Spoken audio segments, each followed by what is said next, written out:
when we played Fareham turned up late, long journey on Tuesday night, and we beat them 7-1. So the focus today was on getting our preparation right, arriving on time, making sure we didn't have that problem. We got all that right, but on the pitch it was a really, really sloppy, disappointing performance, I thought. Yeah, I agree with you. I think credit has to go to Jeremy in regards to the prep, because we spoke about that. I think I touched on that in the last interview. I touched on it before the game, and I touched on it in the warm-up. Our prep was top, and we couldn't have done any more really on a Tuesday night. It's a long way to come. And our prep was fantastic. Our warm-up was brilliant. We was out before then. We looked in a great place. Come kick-off, for 80, maybe stretched to 90 minutes, it was like there was one team that turned up to win. Potentially the other one, was a little bit more lackluster, a little bit less, threatening, and just showed a bit of character. That's where the game went for me. How disappointing is it coming off a really tough game against Hendon on Saturday? You get the win, you get the clean sheet, and again defensively today we looked a little bit all at sea. Josh has made 4, probably 5 really good saves to keep us in the game. We've had maybe 1-2 shots on target. How tough is that to take? Listen, you're gonna. I said this. I go back to the Staining interview. I said you're gonna come down to this level of football. You're gonna come to places like this. I actually, in terms of the opponent, I actually really enjoyed, the game in terms of what I saw from them. Mm-hmm. It kind of resembles and shows what this level of football is about. You've got 11 players grafting, running, willing runners, showing a bit of, bite in everything they do. And that's the same as what you're going to come up against, a Fareham away. You're going to come against a Hendon.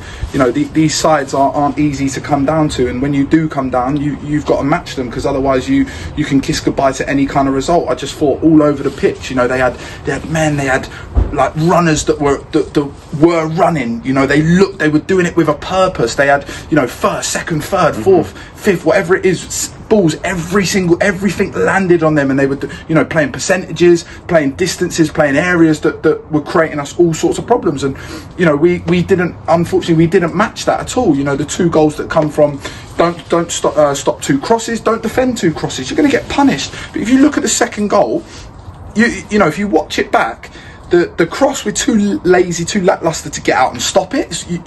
That's your source of a problem. Yep. And then when you put the ball in the box, they've got about 3 players sprinting, leaping in the air. You've got a 5-foot striker that's miles ahead of our 2 centre halves. We don't deal with the 2 crosses. Simple as that. We make a change of shape at half time to threaten them in terms of the shape that they were playing.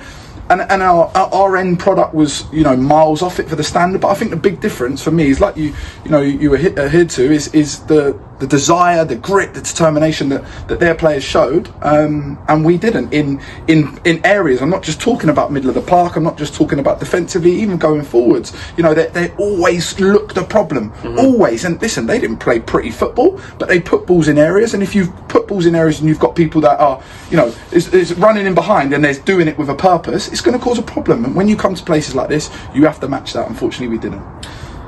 So how do you bridge that gap? Because obviously we've got Walton on Saturday and the Trophy, who were flying at Step 3. Last time we went to Step 3 club, we did really well. Desire was there, the organisation was there, and everyone kind of was fully on it. So Saturday is a bit of a free hit, and yeah, it's easy to raise your game for that one. But then how do you make sure, and how do the players bridge that gap in desire and in work rate for Wednesday and for Saturday week? Well, the thing is, the problem is there should be no gap to bridge, because you're coming down from Step 3. You got a changing room that is all on board in terms of the direction that we want to take the club, in terms of being up at the top end of the table. You've got players in there that are expressing that, and that's the reason that some of them may be potentially playing here. So it shouldn't be whether you're playing, you know, Portchester away from home on a Tuesday night, or you're playing Walton and Hersham, you know, a step-free flying side that play great football in the trophy. There should be no difference, you know. Like for me, and listen, if you can call it a free hit, we now got to go in the game, because unfortunately we'll end up being on the back of two defeats again. Sure. And that's a trend that we've got to really stop. We stopped it for a period, albeit with way too many draws in there. And if you're going to be in and around where you want to be in the league table, you know, we started suddenly off the back of, you know, 4 league defeats, and it's, you know, something that has to change very, very quickly, because if you don't do that, you're not going to be in terms of where your targets are. And listen, Saturday's a big one for us, and it's, you know, the gap is, unfortunately, if there is a gap, it's something that the bridge has got to be built very, very quickly, and then the bridge has to stay for a very long time.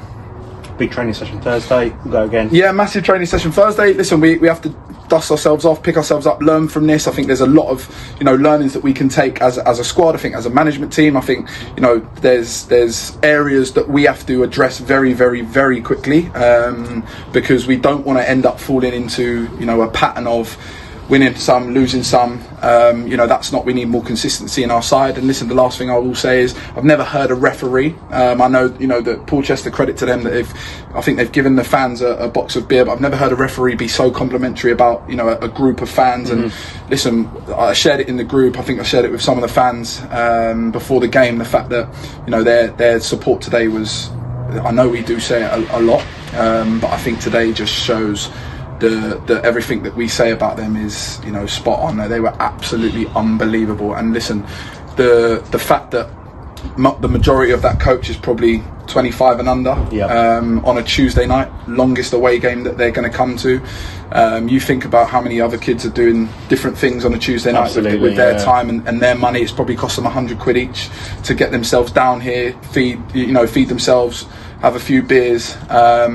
So listen, it's out. Their support was unbelievable, and the referee did ask me to share that, you know, with them. So credit to them. When you got a referee comment on it, you know you've done a good job. So absolute credit to the club. And you know, the least that we can do tonight is, you know, thank them for everything they did for us tonight, because it was outstanding. All right, go again. Thank you, mate.